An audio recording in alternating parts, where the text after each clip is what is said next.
Hello, ladies and gentlemen, and welcome back to the Football Chat. I'm your host, GM19, also known as Kieran, and today we have a very special guest. He's here every single week, every single episode. It's Mr. Jazza11 Jack. Welcome back on. Today, it's I know you're looking forward to it, Jack. It's the review. We're going to look back at some of the things we've learned from the Tottenham versus Chelsea game that took place yesterday.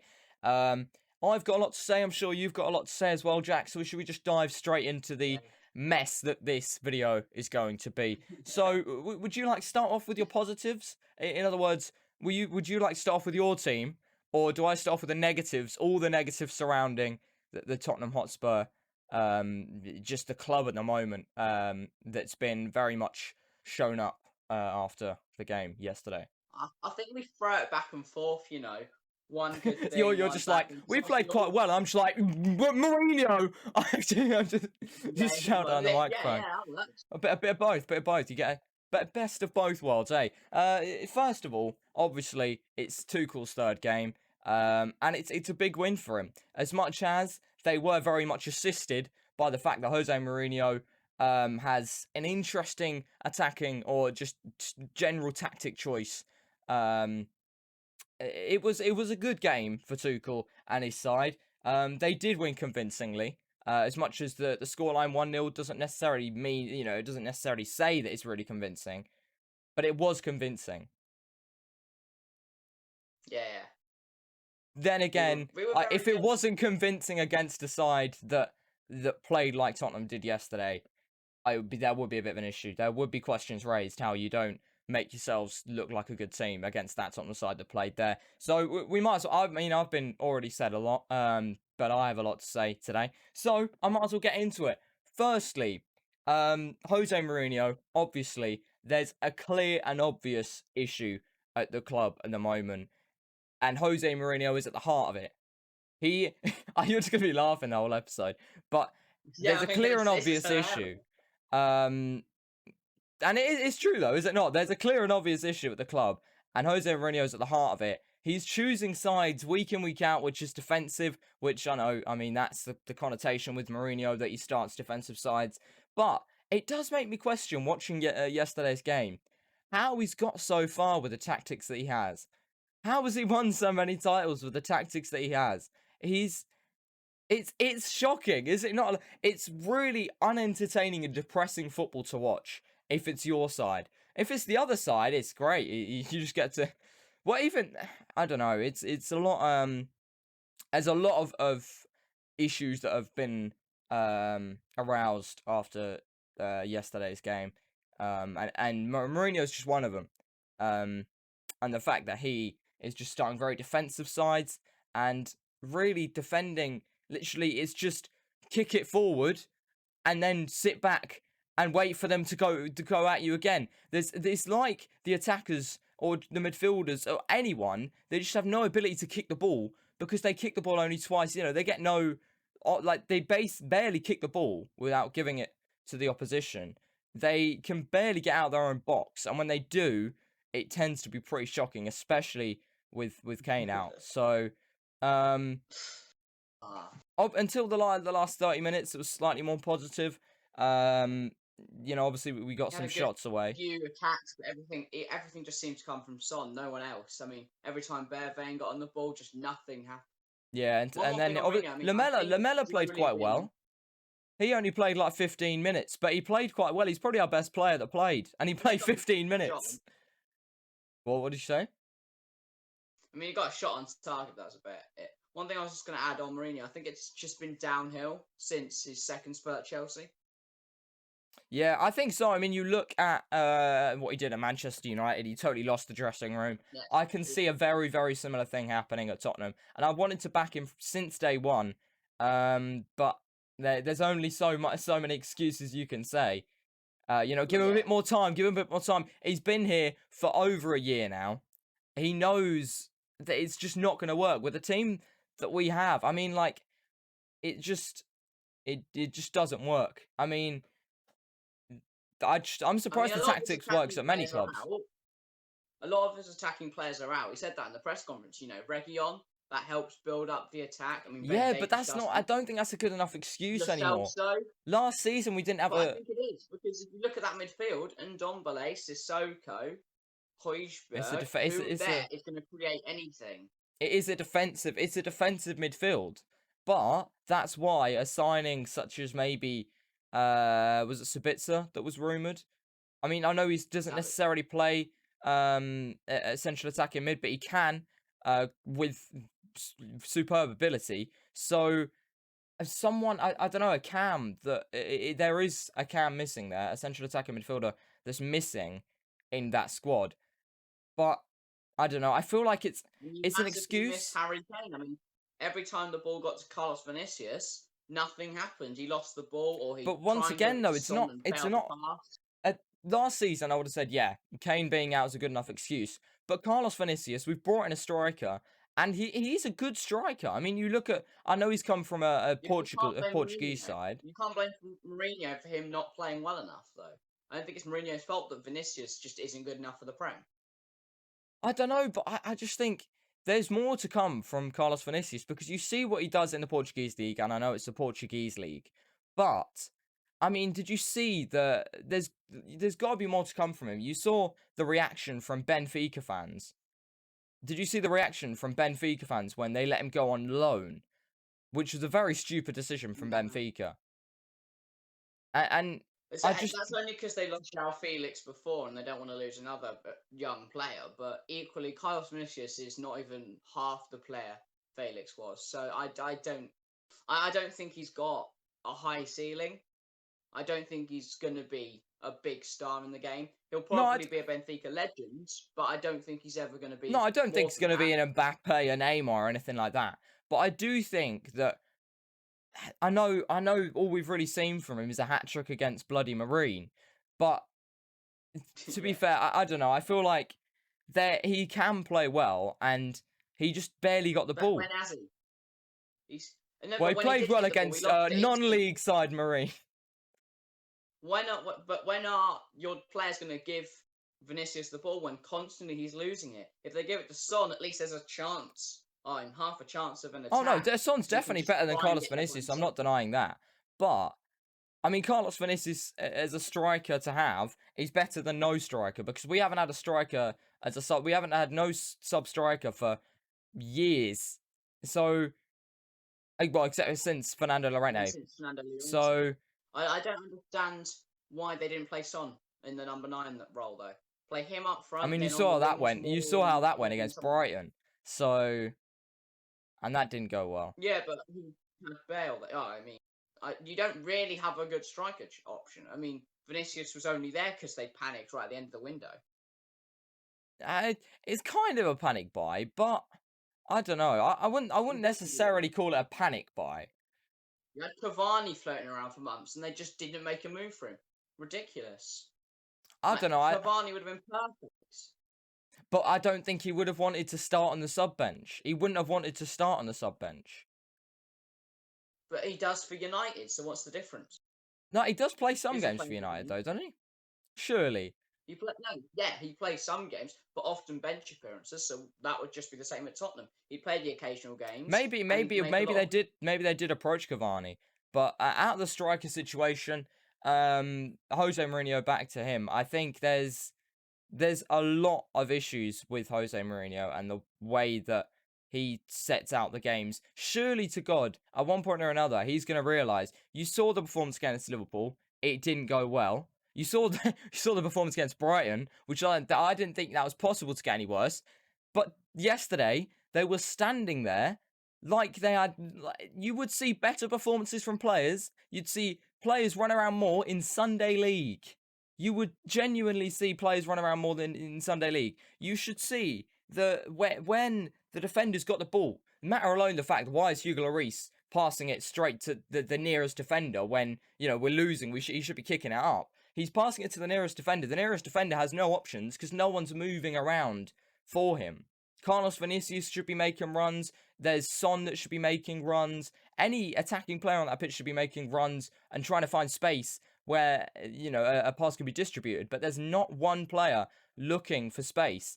And that's a real issue. And that's where it does make me question it's got to be more than Mourinho. Mourinho isn't telling him to go out there and stand still, because that not You're one looking at manager does that. two contrasting managers. With Tuchel and Mourinho's situation, it's very contrasting.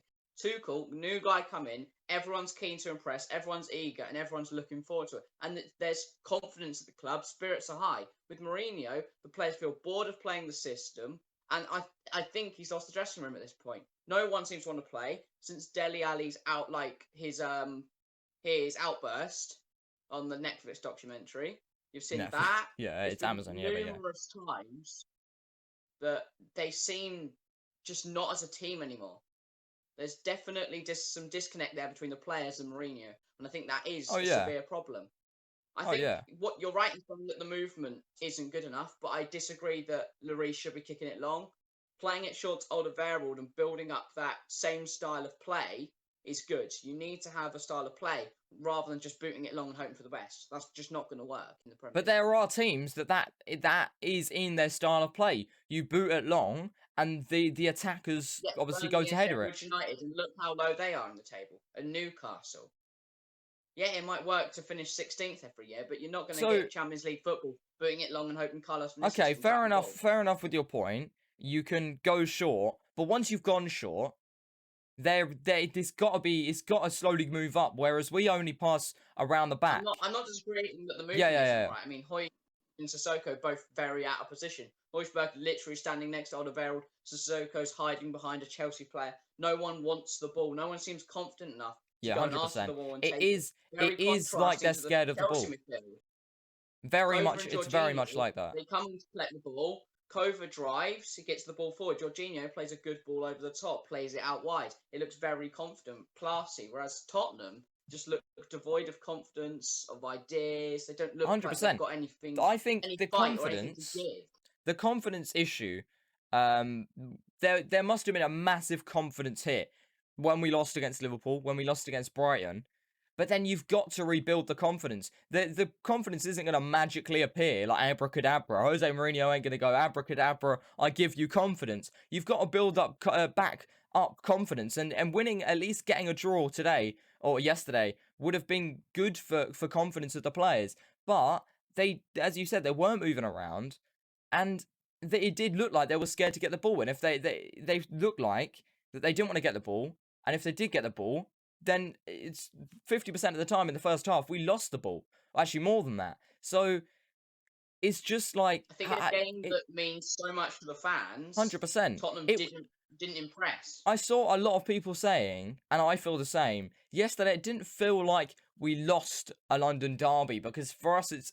For Tottenham, it didn't feel like a derby. Well, yeah, 100%. And I also mean...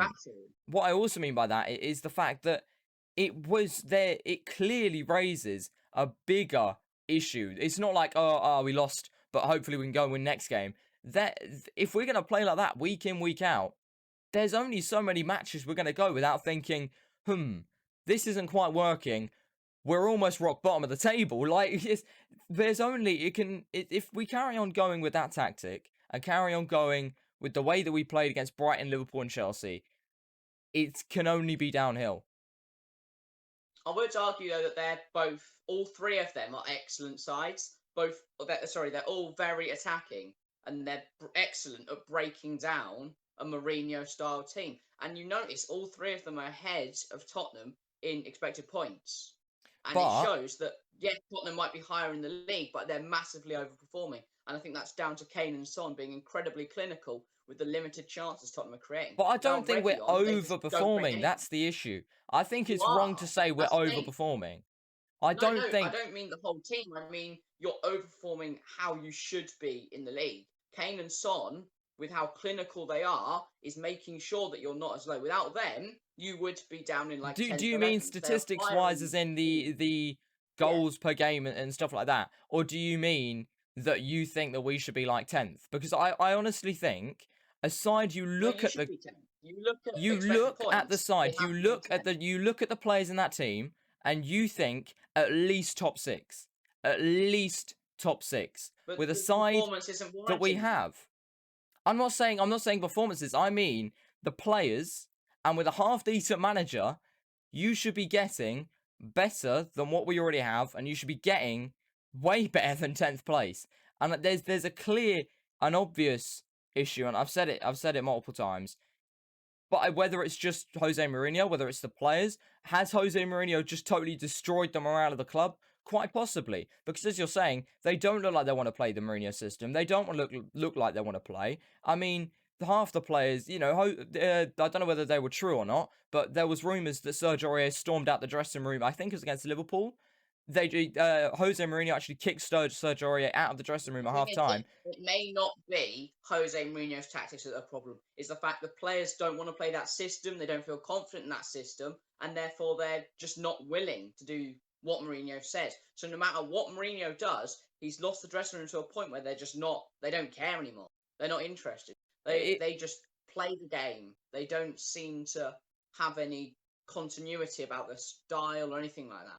But it always goes back to what I said earlier on, is that we just don't look like we want it. It just, surely Jose Mourinho at one point, if we don't want to play that style, if he clearly they don't feel like them set of players, they don't want to play the style. They don't feel comfortable playing the style.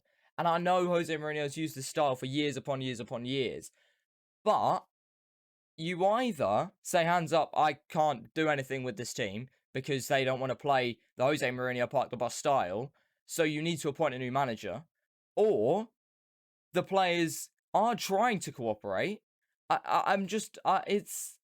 There's a total, it's weird. It only looks like park the bus though because Tottenham aren't moving the ball quick enough. You look at Alderweireld in that situation that Jermaine Genius brought up. But it's not just because we're not moving the ball quick enough. If it's not because we're not moving the ball quick enough, then why has he always been, everywhere he goes, it's park the bus? Everyone says his tactic is park the bus. So why does he have that connotation if it's just... I'm not arguing that it's not part of the bus. I'm just saying that obviously you're not going to succeed if you don't do every part of the system. They're only sitting back at the moment. They're not bringing the ball out, and they're not playing with confidence. They're not moving the ball quickly to break down that team. So they invite the pressure, and then they don't move the ball back. Well, no, yeah, I agree. I just think that what's happened to the players that make them have such a morale drop that they barely want to move in a football game. They don't want to move towards the space. There's got to be something deeper than just Jose Mourinho's playing his park the bus tactic. It's got to be he's either lost the dressing room, which is quite possible. I mean, he did the exact same at Man United, and I've spoke to Man United fans that have said that that's one of the best things that Man United have ever done, and that's sacking Jose Mourinho. And there's got to be... So it's either he's lost the dressing room. What did you say? I said Solskjaer's rubbish anyway, so... Oh, yeah, I mean, I'm not saying, like, Jose Mourinho is worse than Solskjaer. I just think... I'm just saying that basically he's either lost the dressing room, or I don't know. There's some kind of issue maybe with the board, with the attitude. Don't to take criticism. Quite maybe. I don't know. I think Mourinho is harsh, and he was always harsh at Chelsea, but the players knew that was deserved, and it is deserved at Tottenham. Whatever he's saying to them is 100%. So maybe there is an issue with morale, or not morale. Maybe there's an issue with attitude. If you can't be prepared to take on criticism where criticism is due, then there's an issue there. Because at the end of the day, you could swap Mourinho for a fan, and a fan could just be just as harsh on the players in the idea of fans want just what Jose Mourinho wants out of a side, in the idea of they want the player to look like they at least want to be at the club. They want to be playing, they're working hard, and that's what Jose Mourinho is asking for, and that is what fans are asking for. So it's not necessarily... yes, he is harsh, and he's seen as a very harsh manager, but we are asking, we're not asking for that much, like, we're just asking him to move around a little bit. And there's no movement at all. And that's just the tactic side of things. Matter alone the fact that, that you've got issues with players, with... Did you see Jose Mourinho's press conference after the game? Just bringing up excuses left, right and centre. Yeah, I would argue there is a deep-rooted problem at Tottenham now that Oh their yeah. recruitment just isn't good enough. You look at Matt Doherty, and Oh, yes, an shambolic. excellent player, but doesn't fit into the system. Completely pointless Højbjerg signing. works. Højbjerg was a quality signing in Yeah, my I opinion, agree. but He's a good deal, but equally, if you keep just buying loads of players, one of them's going to be a hit. Vinicius hasn't been good enough.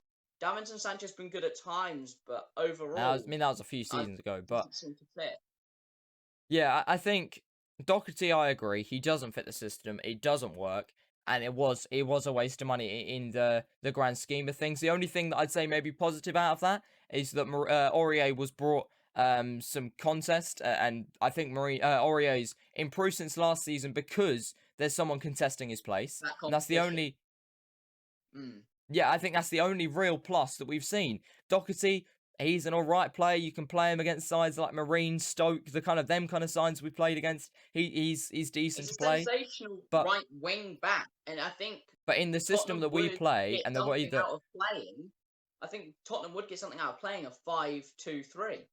Something just they don't seem the formation doesn't seem to work. A 5-2-3 would work so much better. I mean, you lose a midfielder, but the stability you gain at the back would be better. Plus, you don't have anything in midfield anyway. It's so spineless in the centre there because no one wants to play there. I think going back to Højbjerg, I think Højbjerg's a good signing, but I think Doherty wasn't. I think Doherty's a good, as you said, he's a good right back, and he was a good right wing back, but he doesn't fit the system that we play. He doesn't fit the system Jose Mourinho plays, and therefore I just feel like unless you're going to play him a right wing back, is a useless signing, because he's just not going to match the kind of levels that even Sergio Aurier was last season under the tactics that we're currently playing. He's been better than Aurier was last season. I don't think Do you think? Aurier last season was incredibly error prone, just couldn't defend seemingly. A lot of Yeah, he rash was challenges, shambolic a at the lot of back. errors leading to goals, a lot of mistakes. It was really poor from him. Uh, we might as well change subject now. I've got still a lot to say, and we've been going for 22 minutes, so we might as well move on to it. I think there's, as you said, there's a bigger issue than just get Mourinho out and it'll all be sorted. Because I genuinely think that the players, some of them don't have the right attitude, and I feel like there's almost that kind of thing that was going on when Pochettino. And I'd say even yesterday, the performance that I saw was worse than performances we saw from Pochettino in his last few games. So, like that performance, at least you saw the players move. I know, I keep going back to that, but it's so that's just that's totally unheard of that you That's the don't difference, see. though. Pochettino has that relationship with his players. He built that relationship over 5 years. Mourinho's much more comes in, instant success, out within 2 years. Pochettino Hmm, came in and built an atmosphere, a spirit at that club, and then they seeming.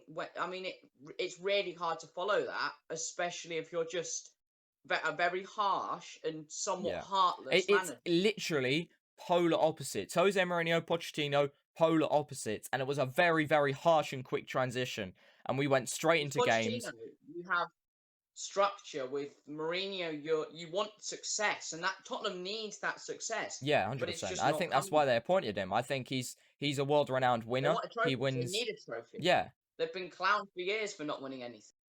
Oh yeah, 100%. And I think that's why they brought him in, because he's a world-renowned winner. And you would think that, and I guess Levy's thinking behind it was, well, I mean, if he's winning at all these clubs, he's doing well at these clubs. He even won at Man United. Yes, eventually that turned to utter shite, but he did win at Man That's what United. makes me think, though, that it's a deeper problem at Tottenham behind the scenes because he's done it everywhere else, and it's only Tottenham where he's failed to win something. I mean, Yes, he's he's still in the job, and he could win something this year.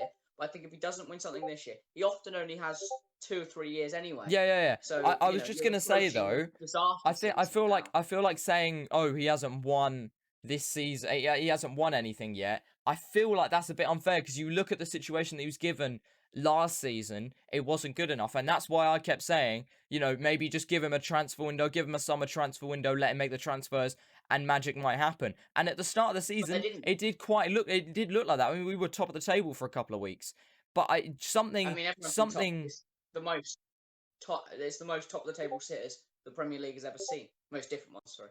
I think the problem is they didn't let him make signings. Levy's given him Højbjerg, who's been good, Doherty, who's been meh, and Carlos Vinicius, who hasn't been up to scratch. And that's that.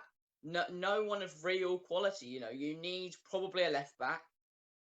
Doesn't seem that Ben Davies is good. I mean, you've got Reguilon, sorry, I forgot about him as well. Yeah. He's been good, but now he's injured, obviously. Probably need a centre back. I mean, Vertonghen has just left. You've now got Alderweireld, Yeah. Davinson Eric Dier, Sanchez, Davinson and Sanchez, Joe Rodon. I mean, Eric Dier's just definitely Tanganga. not good enough. Tanganga hasn't got enough experience Joe at the top Rodon, level. Joe Rodon. Rodon the same. And I think yes, you've got Sanchez, but other than that, Alderweireld's kind of reaching the very end. I of feel his like career our now, and he'll probably defence, go back to it's- Ajax, something like that. it's almost like Jose Mourinho doesn't trust the defence in a way. And I know I mean, as I said, he always goes park the bus. But I feel like he almost doesn't have trust in the centre-backs. And I can't necessarily blame him. I mean, Eric Dier, he's good on his day. He does some world-class blocks sometimes. But you saw yesterday, that is, honestly, the penalty is just swinging his legs about. He's become a charity organisation. I text Jack literally straight after the game. Since when was Eric Dier a charity organisation? He's just given. You might as well just punch him around the face, because if you're swinging your legs around, he looks like he's trying to do breakdancing in the box. And as much as you could say, oh well, Werner was looking for it, yes, but that is every single striker is going to do that in the Premier League now. That is the Premier League, especially if Dier's kicking his legs like a fish out of water. Yeah, exactly. And it just does make you.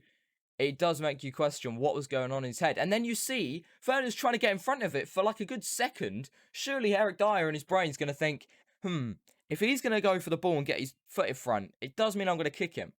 Maybe shouldn't do that. But he doesn't do that. He almost scored another one as well. Almost scored an absolute banger of a lob, didn't he? Over Lloris. Oh, Timo. Right. No, Eric Dier. Wait, you mean... almost in his own goal. So it wasn't the greatest of games for Eric Dier, and that's that. I mean, people have their bad days, but you saw it though. 70 seconds in, Timo Werner got in between the centre backs and had a free header on goal. Was that? I feel like that was even early. Oh no, it was about there. Yeah, it was. Yeah, literally. Oh wait, no. Was it earlier? Was it like 20 seconds in? 20. Yeah, it was really early on. Yeah, and it found that space in between centre backs. I think at that point I was already thinking, this looks promising. 14 and I was already thinking, shit, this is not good. I bought in between the centre backs. Oh yeah, I bought mission boys to walk off the pitch. It was not looking good from them first 20 seconds alone. But forfeit the match. I mean, it's better than what we saw. Save everyone's time from watching people sit in the back. There's a couple of more issues that I think were arose that game, but I feel like that could be separate videos as we have gone on for a while now. Obviously, you've got the situation with Bale. He was an unused substitute. Jose Mourinho was asked after the game why he didn't come on, and Jose Mourinho simply said, "You don't deserve the answer." So that's a lot to discuss there. You've obviously got the Kane and Son situation. I just don't think Kane and Son, or any top player in the side, they don't deserve to be in a side where some players are barely moving. And I think, and what I mean by that as well, I mean, Kane, didn't he say? He said literally, if I don't win, he needs to win trophies, and he ain't gonna win trophies with the way that we played against you yesterday, and simply put. So, we need to see some kind of build up of confidence in the Tottenham side over the next coming weeks. Otherwise, there will be a big issue. And if we come back, let's say in a month's time, and we're still playing as shambolic as we did in the last few games, and I know you said, all three sides we played are top sides. Admittedly, yes, but we should be performing better. We should be performing better in them games. And we should be putting more of a contest on. Especially in the first half against you. And I feel like if we look back in a month and think, well, we're doing the exact same as we were a month ago, then maybe you have to think of we have to consider manager options. We have to consider what's going on behind the scenes that's affecting the club so majorly. And, we've been going on for half an hour, and I feel like I've just scratched the surface. There's a lot of issues going on at the club at the moment. As I mentioned, Gareth Bale, Harry Kane. there's a lot of different manager options. I was thinking of discussing, if we did wanted to get rid of Jose Mourinho, there isn't that many options out there at the moment. You've got Allegri maybe, but once again, a very defensive-minded manager. So I don't know. I do think it's been very negative, and I think we should just talk about Chelsea quickly because it wasn't Oh yeah, all if any Tottenham Chelsea fans shortcomings. watching, you get a couple minutes. Well, I don't think it was all Tottenham shortcomings. I mean, Chelsea were excellent. Very quick on the ball, very good passing play. We've seen it from Tuchel already now. And then we struggled to break down the low block of Wolves. Obviously, it's much better against Burnley, and it seemed to click against Tottenham. I mean, Bloody it could have Burnley. it could have been 2 or 3-0. I mean, we saw Kova drive straight down the middle of the Tottenham defence. Admittedly, someone should have closed him down. If only Kova had passed left or right to his 2 options, we could have scored there. Mason went through, and it's a very good save from Lloris to deny him. But I think, yes, Tottenham were awful, but we do have to give some credit to Chelsea. Oh no, for yeah. being Credit, well played. I mean, if defence any was Chelsea solid. fans are watching, well played. I mean, you played well and you won that convincingly as much as and as you said, it could have been a lot more. And I think that's one positive we can take from the game as a Tottenham fan. It could have been a lot more. Rather lucky. In truth, I was honestly, after that half time, honestly, I was surprised we weren't down a couple, and that's not disrespecting your attack. I'm not saying your attack, missed these obvious chances that they should have scored. I just think we are very lucky the way that we played out there, that we didn't lose by a significant amount more, just like Southampton did against Man United. Imagine you just went out there and beat us 9-0. You saw that difference though in the defensive structure. It's Thiago Silva literally injured himself lunging to defend. I mean, you didn't see that from any Tottenham players. They all just seemed so lethargic, and they just didn't That is care. exactly what it is. They seem lethargic. Injured himself. Yep, and I think, that's the final note we'll end it on today. I think it's very lethargic performance from Tottenham, and we need to see an improvement in the coming weeks. What? In all honesty, it seemed almost pathetic. Oh yeah, Chelsea it is pathetic. Playing a dead animal. Just poking it, just like what's going on? Literally, I thought you were supposed to be our rivals. What's going on? You're not moving. It's just, I would. It's very, very disappointing and embarrassing. We should be, as I said earlier on, we should be performing and we should be aiming to be even, fighting for top 4.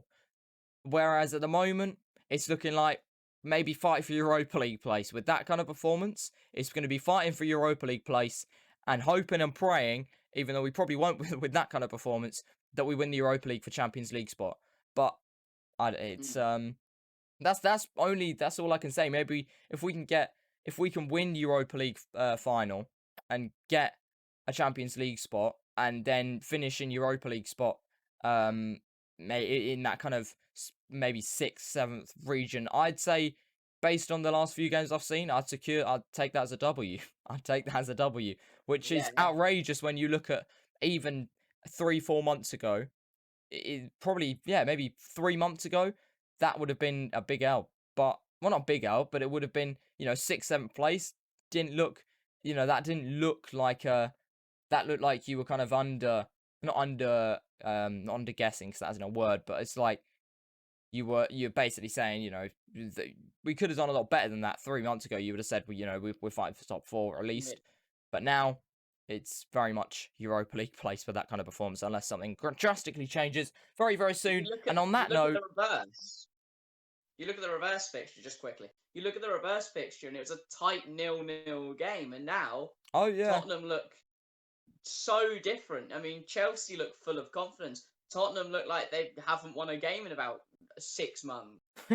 It's not good to say the least. But yeah, on that note, thank you guys for watching. Sorry if I got a bit heated there. And sorry if I repeated myself as well, because I feel like I very much repeat myself a lot. That's what I just tend to do when my mind goes blank, because I'm fuming at Jose Mourinho. Mourinho out. Get the banners out, boys. It's time to go. And on that note, thank you guys for watching, and we'll see you on Monday? I don't know. We'll see you very, very soon. And until then, subscribe to the GM19 YouTube channel. Yeah. Thanks. Subscribe to Chelsea, leave a like, check out thefootballchat.com. Cheerio.